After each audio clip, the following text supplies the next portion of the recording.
Traveling the Vortex.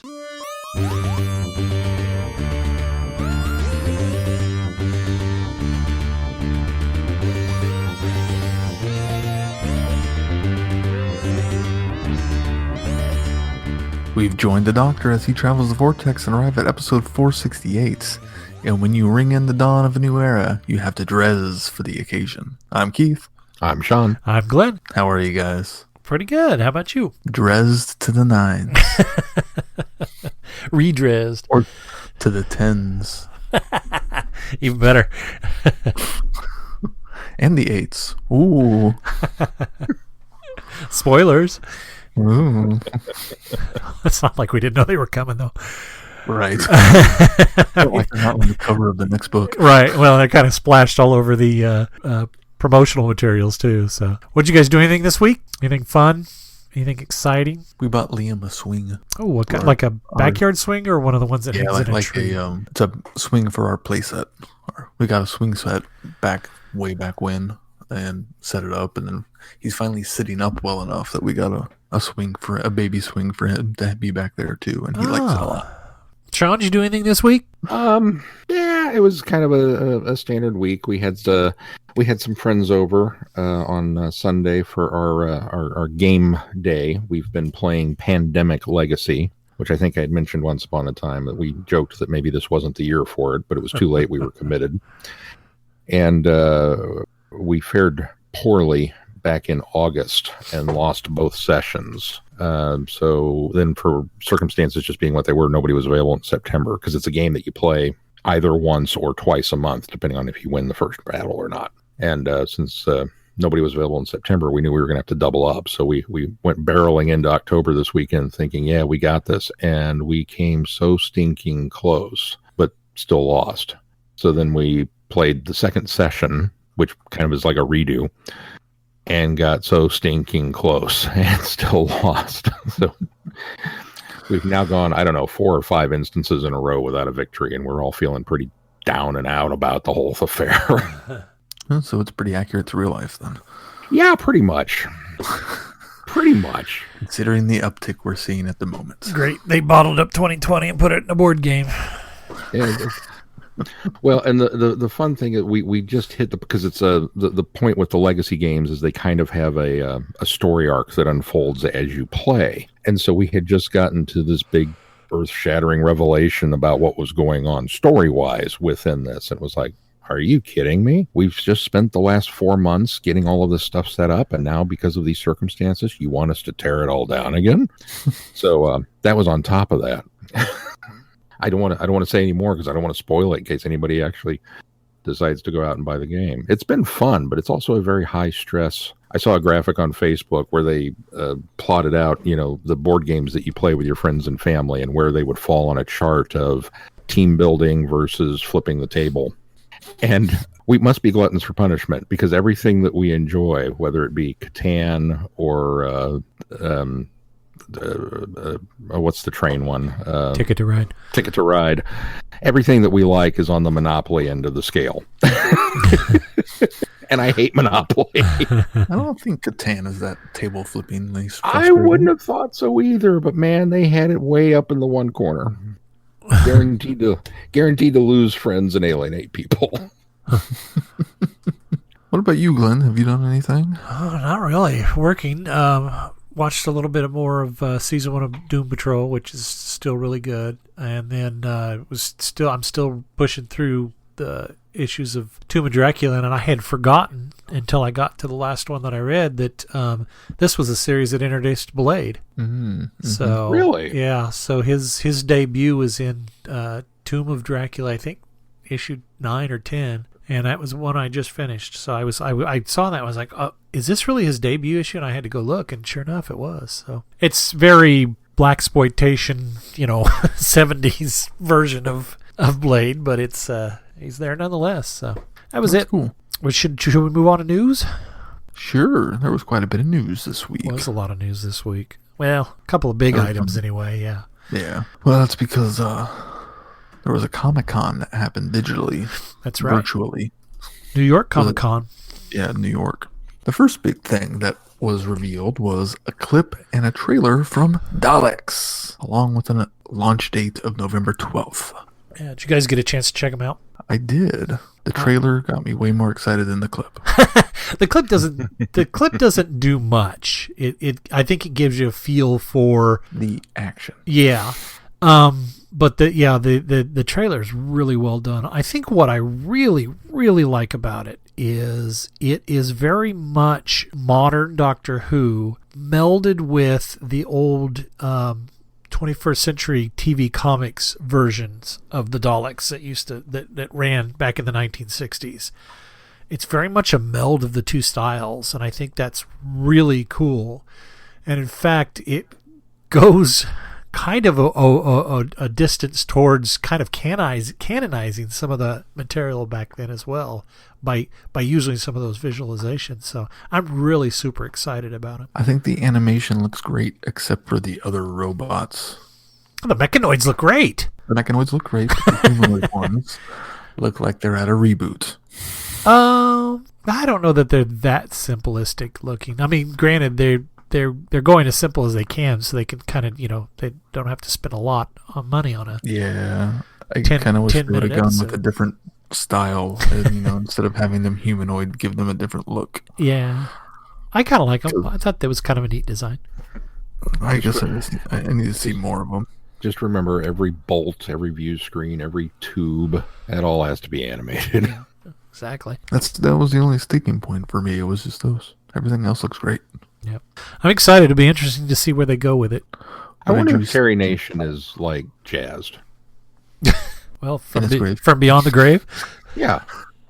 Well, I mean, he finally got a Dalek show. It took forever, but we finally got there. Yeah, it's even in that Daleks font. Mm-hmm. Just curious. I was really I was really pretty jazzed to see that the mechanoids are back, and they've got a queen. Yeah, that's voiced by Ronnie. Yeah, from Sarah Jane Adventures. Yeah. Oh, is that the character that she's playing? Yeah. Mm-hmm. So, according to some of the details that came out, they've remodeled the mechanoids for the 21st century, and they form an uneasy alliance with their old foes.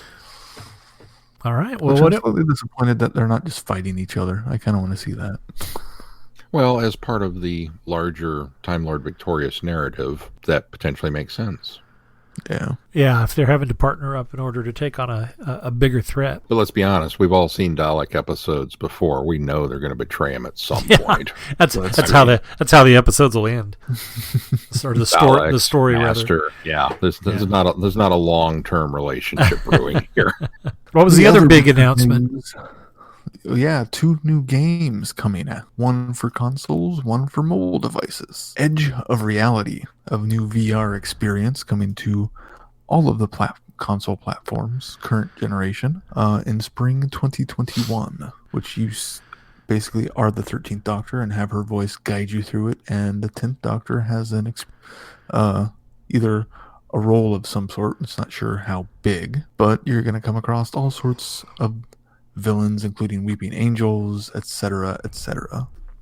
Now, I know it says expanding on last year's VR experience. Is this one going to be solely VR as well, though, or can you play it without having the VR adapters for your console?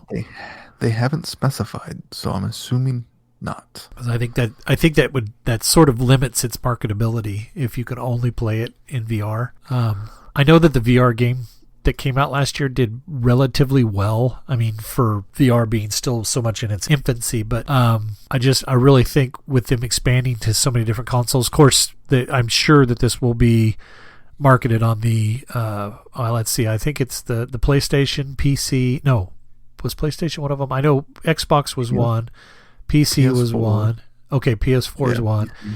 So, and I know the PS4 already has the Switch. Yeah, and I know the PS4. See, the Switch doesn't have VR capability, though. That's why I'm questioning if you can play it the other way.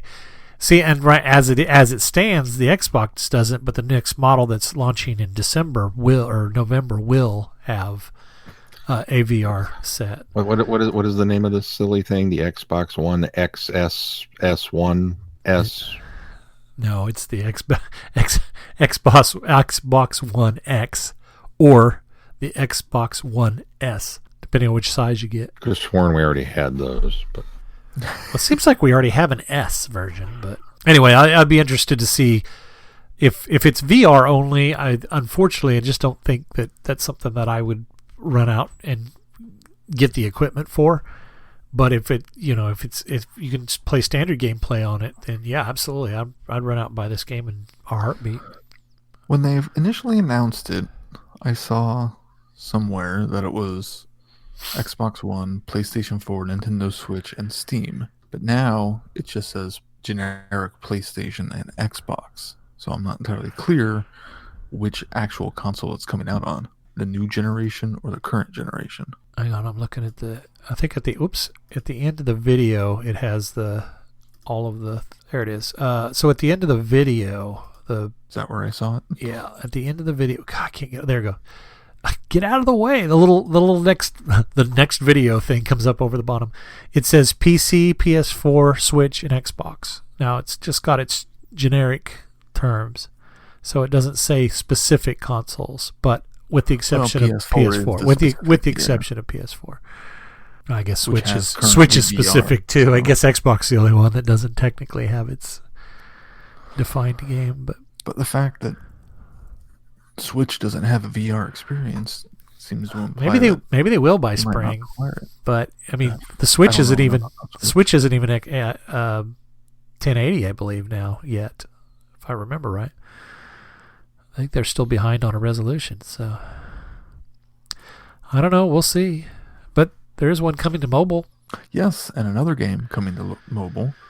A different game. The Lonely Assassins is coming to mobile and Switch.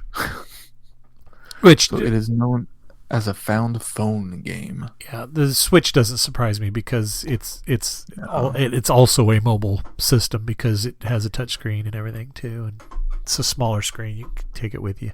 So this game sees players uncover and decipher a mystery of a found phone, unraveling a sinister series of events taking place at Wester Drumlins, which of course was the house from Blink. Yeah. Someone is missing, and a menacing new nemesis has emerged. Players will work with Petronella Osgood and other classic characters as they steadily get closer to the truth. It says other classic characters, but the video only shows Osgood. I mean, I'm sure there are other ones, and that they're kind of keeping it. They're just teasing. Yeah, they're keeping it from us so that we get surprises later. But I'll be curious to see who else they got into it. Yeah.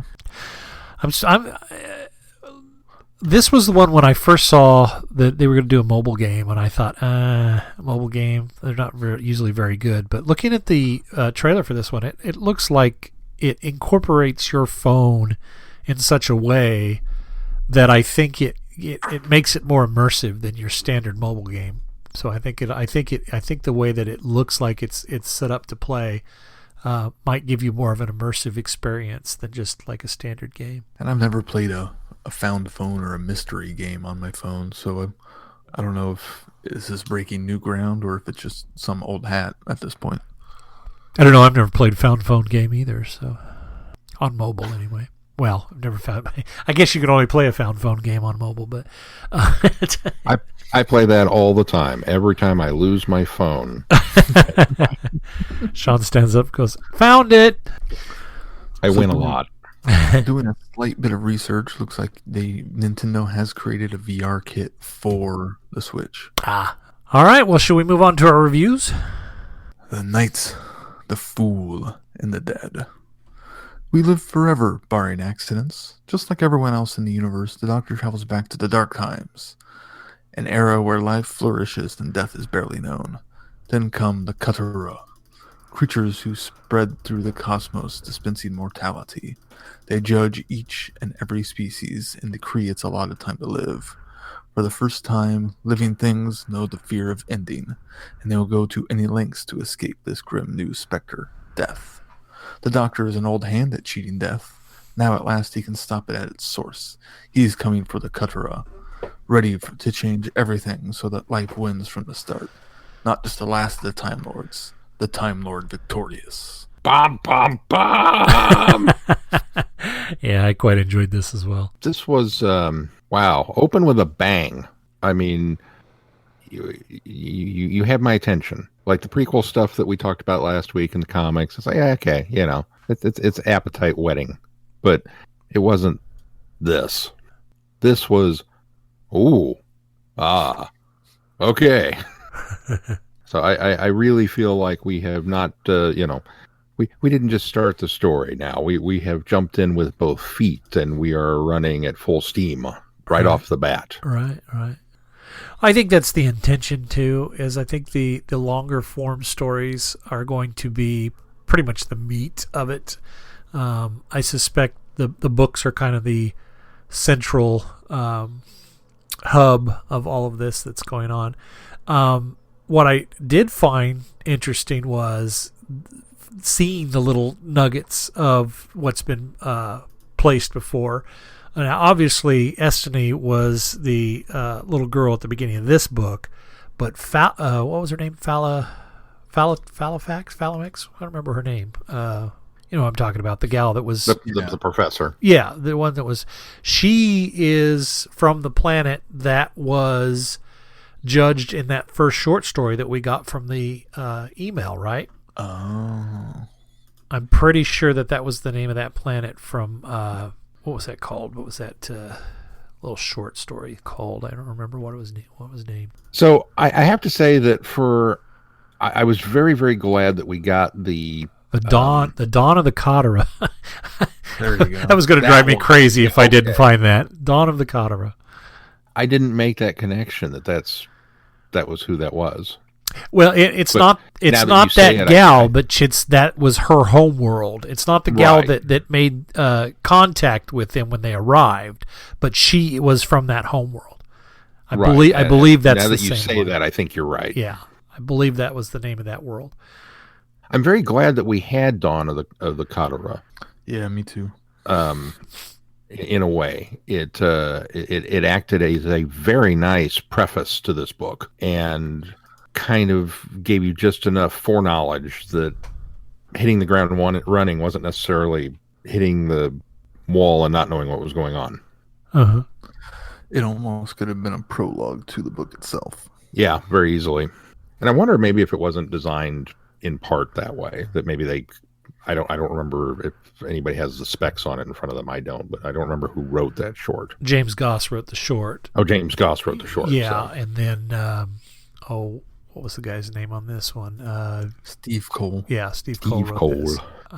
And not that they, maybe didn't write that in tandem. You know that James Goss probably has an outline and a Bible for this whole thing that everybody's going by as they're putting their materials together. So it certainly could have been one inspiring the other, or one, springboarding the other one as well. So. And so far, that Bible is held together a lot better than the most recent Star Wars trilogy.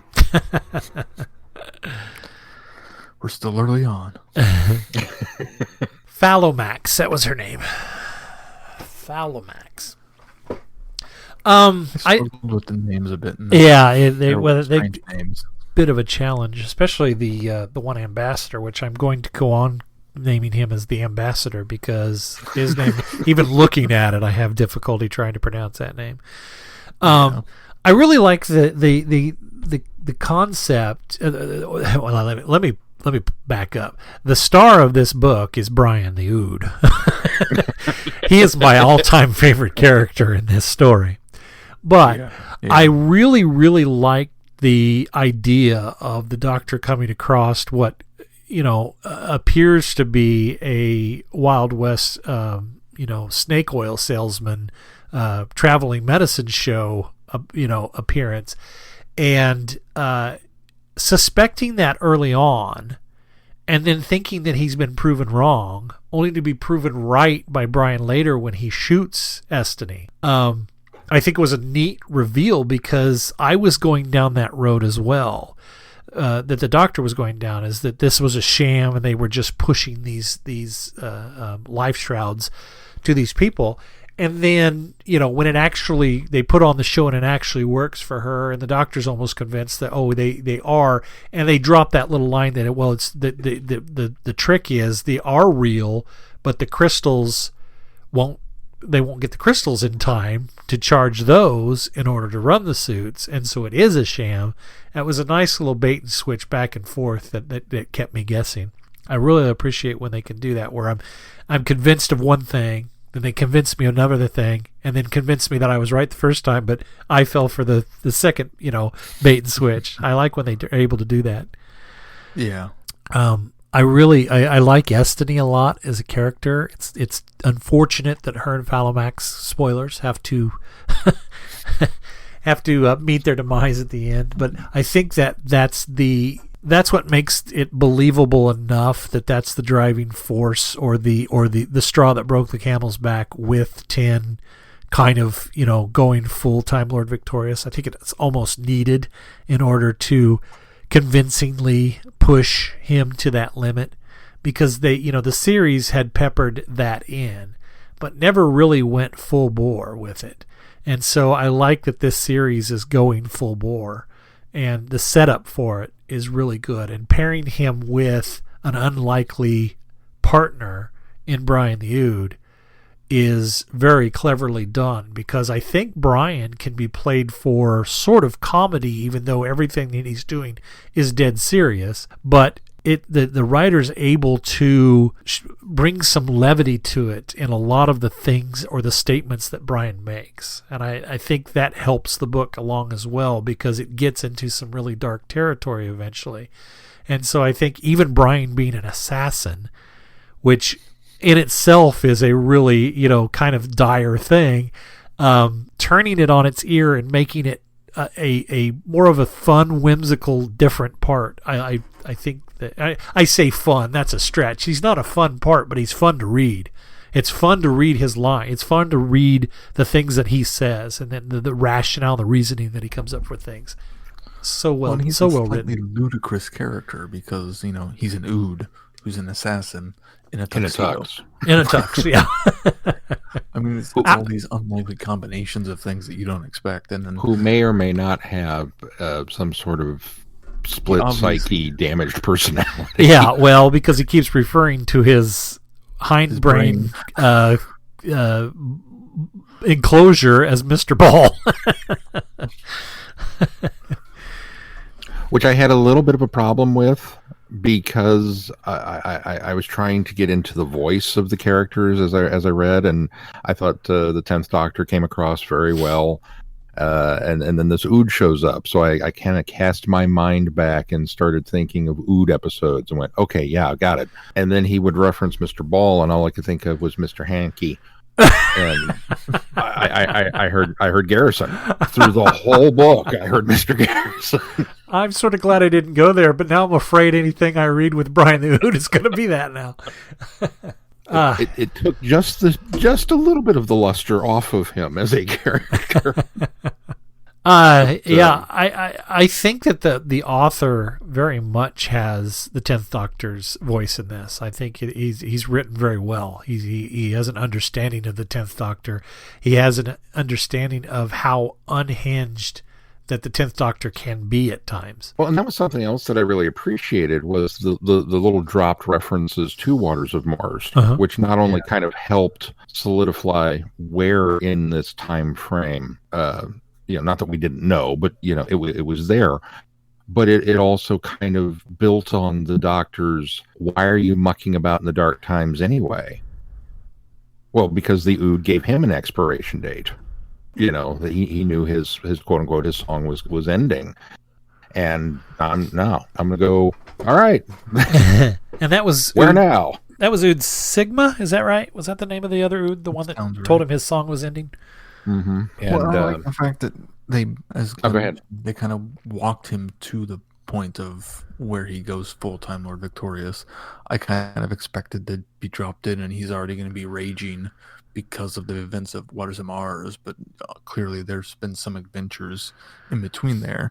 So I like the fact that they kind of built him back up to that. Like, he's close to the edge, but he had backed off a little bit, and now he's getting pushed to it again. Yeah, and I think it was important to do that, and I think that that's where the comic that we reviewed last week with the 10th Doctor, I think that's another, to me, that it works, and maybe it'll connect a little different later, but for me it works well as that buffer between, I kind of feel like that incident probably happens post Waters of Mars 2, and so what it does is it kind of brings you down a little bit of, it gives a buffer so that they have a chance to ramp back up when they get to this story. And I think it was important to ramp up within this book and not drop us in right after, Waters of Mars, him already having kind of tipped over the edge, because I think it again, like I said earlier, it kind of sells it to me better as to what finally pushes him over. Because we get a little bit of that with Ragnos in Runaway Bride.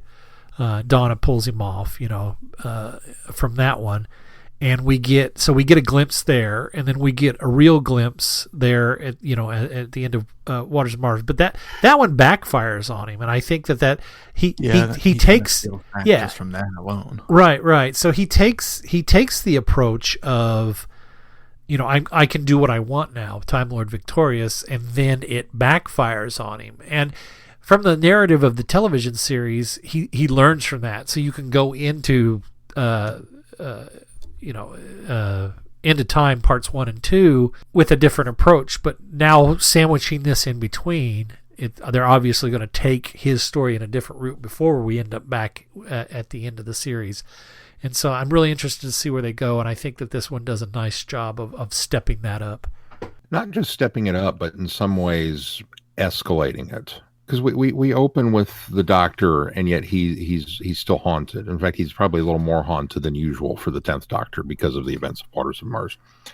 And as we go through this, which I'll be honest, even now I'm still kind of nebulous on what the Kodaroth, how this works.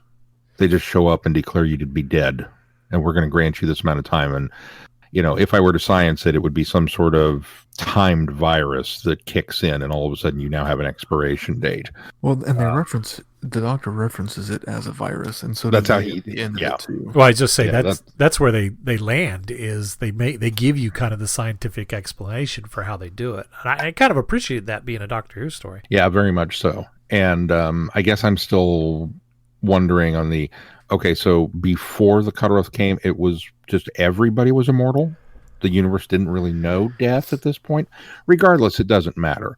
As the Doctor's exposed to this and gets indignant and self-righteous about it, and we see that through his relationship with the little girl and how he kind of, especially when he broods, when he locks himself away in the lab and he's brooding and he's getting more and more frustrated. And we go full on Genesis of the Daleks with it. Have I the right?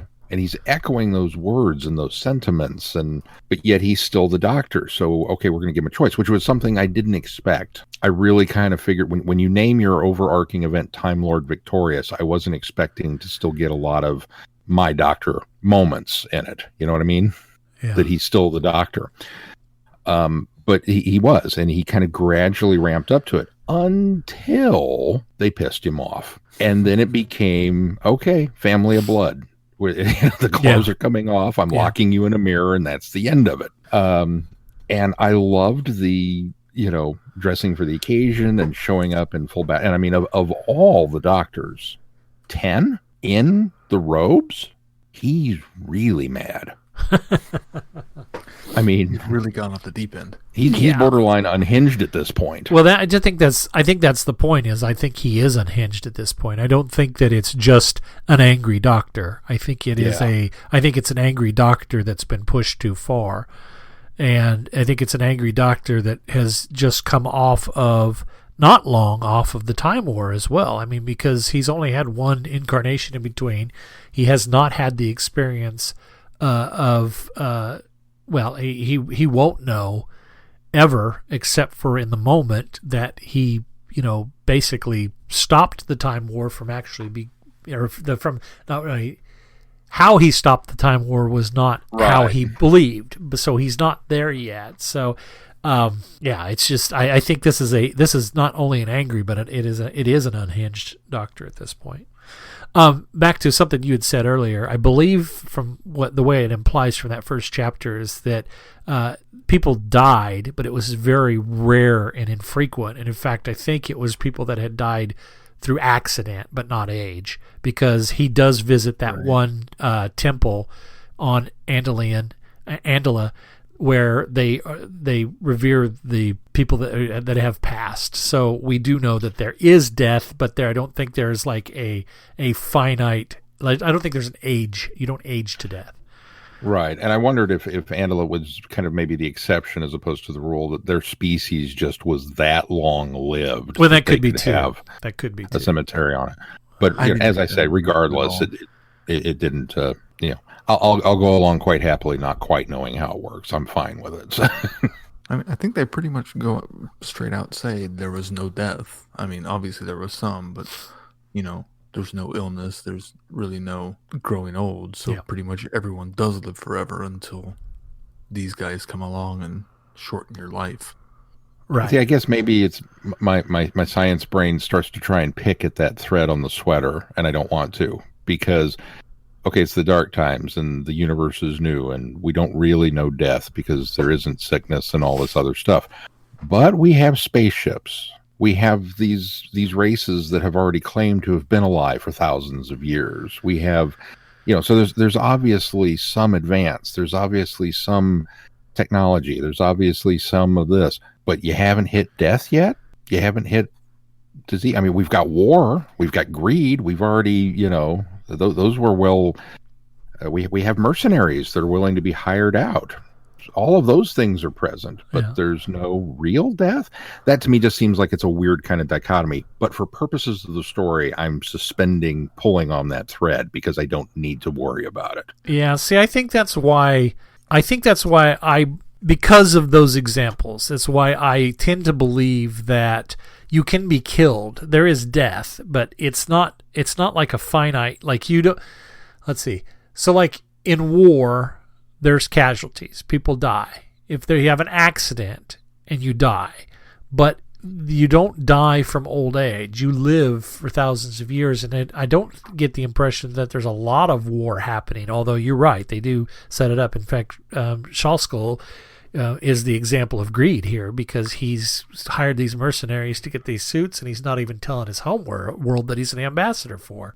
So yeah, there is that, and I do understand where you're coming from about and there's no death, but I kind of rationalized it in my head that there's no death, there's no age. You don't age. You go on as long as you don't have an accident or somebody doesn't kill you. And I think that was the intention of Andala having a tomb that had a few people that had passed. So I think Andalin is probably the far end of the scale of this, of they're a peaceful society, so therefore nobody has really ever died. Right.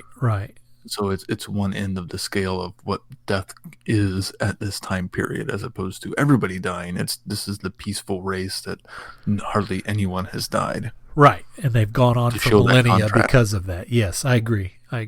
It almost makes you wonder if we hadn't already seen another segment of this story that featured young Rassilon, if perhaps maybe the Time Lords weren't the architects of this whole affair, that this was how they meddled in other races, that, I wouldn't put it past them if that happened to wind up being the end game, I guess. Oh, I see what you're saying. It's probably not, but...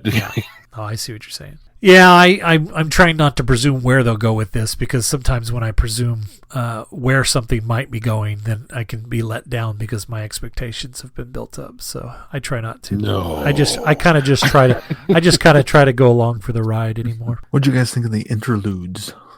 Oh, those were neat. In fact, that was the other thing that I like, is that they built this around that grim fairy tale about the was he a tailor? Tailor and his sons, and his 13th son, he asked death to be the godfather, and so telling pieces of that story as we went, setting the first interlude with the first doctor at the tribe of Gum, and Barbara relaying that story to him, I thought was a neat setup. It was almost like that was a story he didn't know that Barbara told him, that taught him, and he carried that with him. And part of that philosophy from that story was a lesson for him. Now I think he took the wrong approach with the lesson. I think he got the wrong thing out of the lesson. Yeah, the wrong message out of the lesson. But I do like that they do that. And then we get 9 and Rose and the doctor conveying that story to her. And then we get, I believe, it's 8 and Brian, which will be interesting to see how that works out. But yeah. 8 is relating that to Brian in that particular interlude that they're doing there. So I like how they built on that story as they went. I like how it kind of changed a little bit too, where the gender of the child changed as well at one point. I thought was interesting too. Mm-hmm. And then there was the end. I went through most of the book and was like, okay, this is fun. This is enjoyable. All right. I wasn't going to give it huge dun-dun-duns or big stars or anything until we reached the end, and that ending made the entire ride worth it. There's nothing wrong with it. It was an okay middle of the road pack book until the ending. I have to agree. That ending sealed the golden bow tie, as it were, if we were to do a deep cut callback. I'm going to disagree. I'm going to disagree and agree, because I think this whole book was incredible, and I think that Sean says it better, that this secures the golden bow tie for it. Because I thought this book was well written. This book was well told. You invests a lot in its characters. It gets everything about the 10th Doctor right, especially beyond Waters of Mars. And then the icing on the cake, or the cherry on top of this whole thing, is the finale of it. And to show how far off the platform he's gone is that when his other selves show up in such incredulous company. Yeah. Now, I would like to think that normally, under given any normal day, run-of-the-mill cheating death circumstances, if the 10th Doctor suddenly encountered a previous incarnation who was working with the Daleks and said, "You've got it wrong, you got to stop," that he would go, "Oh, now wait a minute, there's probably something to this." Or if his other self showed up with the great vampires and said, "You might want to rethink this one. We know what you're trying to do, and it doesn't work out the way you think it will. Okay, yeah, we should probably. Wow, this must be serious." To have both of them show up, and instead of having that reaction, give us the Star Trek Best of Both Worlds ending. Mr. Worf, fire, to be continued. I mean, come on. Yeah. I going just a slight step further than that, I think that I think you're right. When 8 shows up with Daleks, that 10 might go, okay, maybe there's something to this. But I think when 9 shows up with vampires, to me that's the unforgivable. It's like, wait, what? What? So I think that I think you get to that. Did you not read that in the TARDIS? There's a whole book that's right there. It's like Directive 1. Exactly. Go kill vampires. Exactly. So I get to that point there, but then you're right, to put those two together is like, what? The other great thing about that is it makes me really excited to A, finish Monstrous Beauty, and then B, get to the 8th Doctor Dalek audio stories to see how how these two characters got to this point.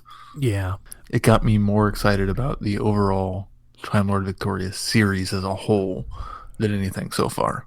I agree, and I hope I hope they go there with that. I mean, I hope they go full blown and get it. I hope both of those end with a setup for this, because I think if they don't, I think this series, this overarching event, kind of fails. Because the one thing that I'm most concerned about is that Doctor Who magazine article talking about how all of these can be, enjoyed on their own, but then you realize how they connect in the bigger picture. Well, to me, that kind of statement is all of these are standalone stories with little threads that connect.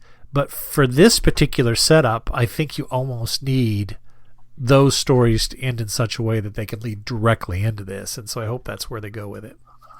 Well, I mean, if you look at that statement, what they made on the surface, it's obviously a lie because, well, this story is good. You can enjoy it on its own, but it has a cliffhanger. Well, that's It's not true. the end That's of the true. story. So I can only assume that, yeah, if you don't mind a cliffhanger, you can enjoy each of these stories on their own. Yeah, but you can almost forgive this one because there are 2 books, and so you could you could fudge it and say, okay, well, two books are one aspect of this story. But I think you're right. I think they kind of fudged the truth a little bit, and I think they do. I think all of these stories can be enjoyable on their own. This story was still very at least for me, it was very enjoyable on its own. The bonus is the fact that we get the big cliffhanger.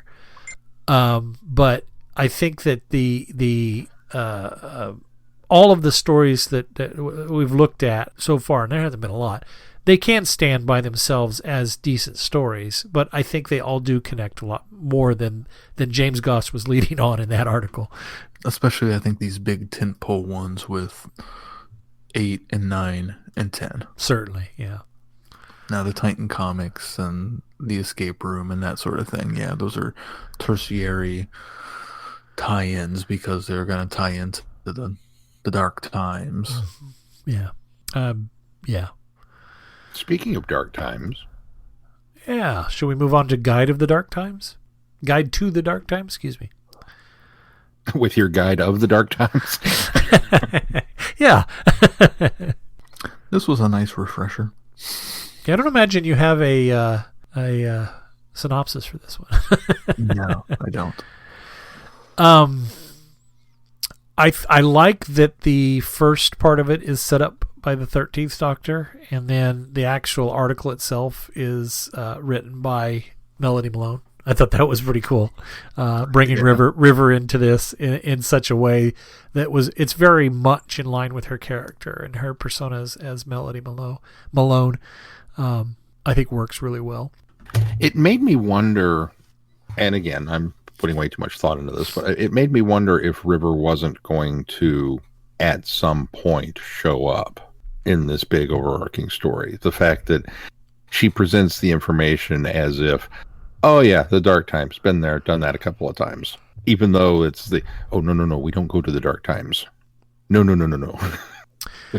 The cloister bell rings if we go to the Dark Times. Yeah. Of the characters, they're going to go to the Dark Times because they say, oh, no, we don't go to the Dark Times. It's River. Yeah, that's the way I look at it. Is I think she has probably popped in and out of the Dark Times more than once, but unconnected to this because it's very much in line with River's character. And as a character who chronicles the Doctor's life, it totally makes sense that she would write this, and this would be a great way to incorporate the character into it without actually having to insert her into any stories. Yes, absolutely. That's true too. I think what the other thing this article does is it really does put together kind of a rogues gallery of what species and what people come from the Dark Times.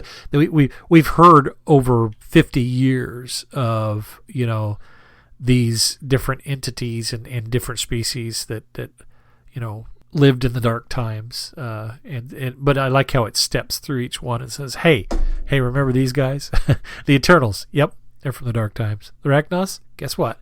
They're from the Dark Times. The Sirens, yep, from the Dark Times. So I liked that, and I like how it even sort of weaves in retroactively the Katara in this, and how each species interacted or avoided the Katara at the time. I thought was really well done, including the vampires, which really, if I were to be complaining, the idea that the vampires cut a deal and that they would assist off the other species and be left alone, well, that to me diminishes the vampires. And you guys know I have this great affinity for the great vampire story. That's just, they're that cool. But I don't know, maybe I'm reading more into that because obviously with the Katara being from some sort of external void pocket dimension thing, the vampires probably couldn't feed on them anyway. So maybe I'm making more out of that deal than what's actually there. Well, yeah, and that particular passage starts with the only race too powerful for the Katara to touch. So it doesn't diminish the vampires in such a way that they would have been vulnerable to death.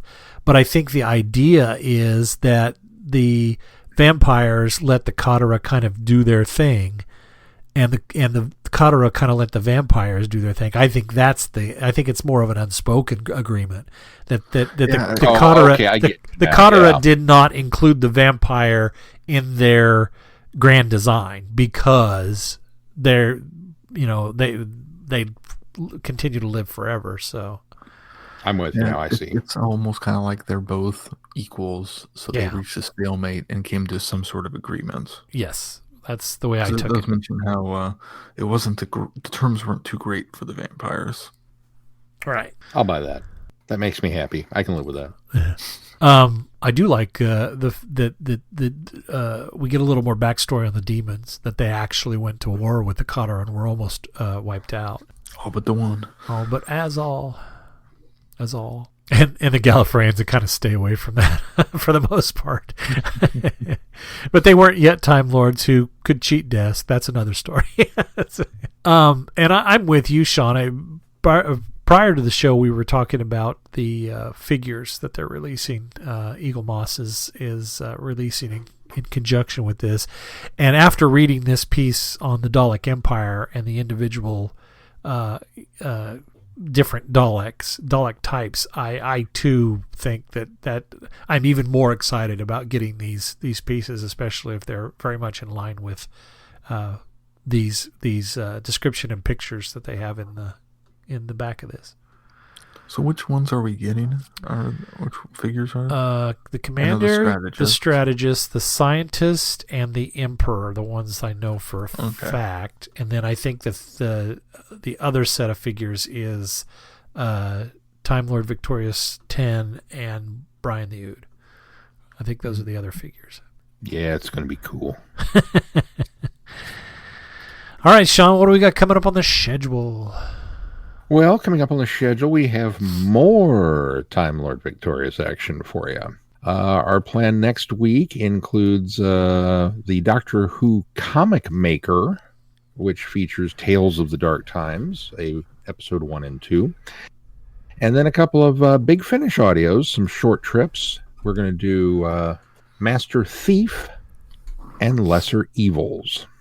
And if I'm not mistaken, all of that should be out and available now for you at home as well. That is correct. In fact, Master Thief and Lesser Evils came out, I think, middle of last week. So that'll put us up to date for now.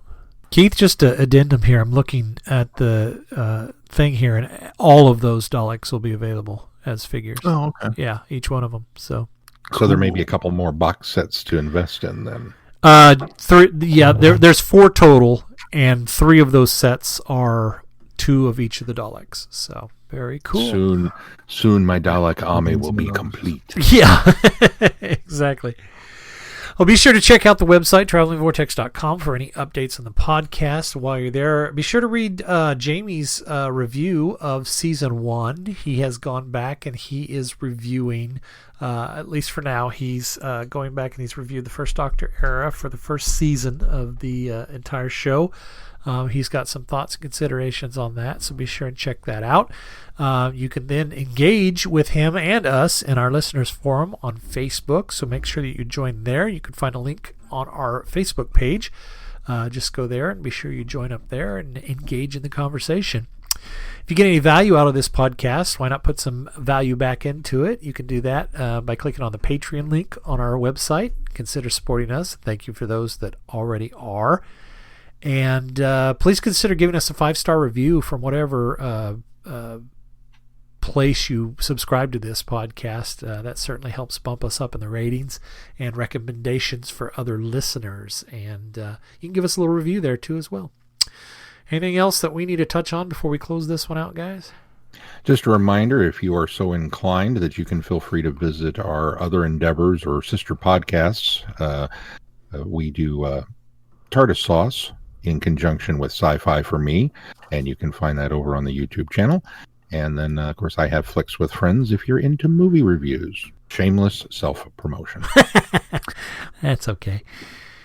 And if you enjoyed reading a Doctor Who book, there's a Doctor Who Traveling the Vortex book club over on Goodreads Oh, yeah? that you can go join. They choose a book and you can read it and discuss it with them every month. In fact, I think some of the Time Lord Victoria stuff has been on the polls recently to vote on. So, all right. Well, if that's going to do it, until next time, I'm Glenn. I'm Sean. I'm Keith. Cheers. Good night, everybody. Be seeing you. Thanks for listening. You have been listening to Traveling the Vortex. Doctor Who and all of its associated programs are owned and trademarked by the BBC. No infringement is intended or implied.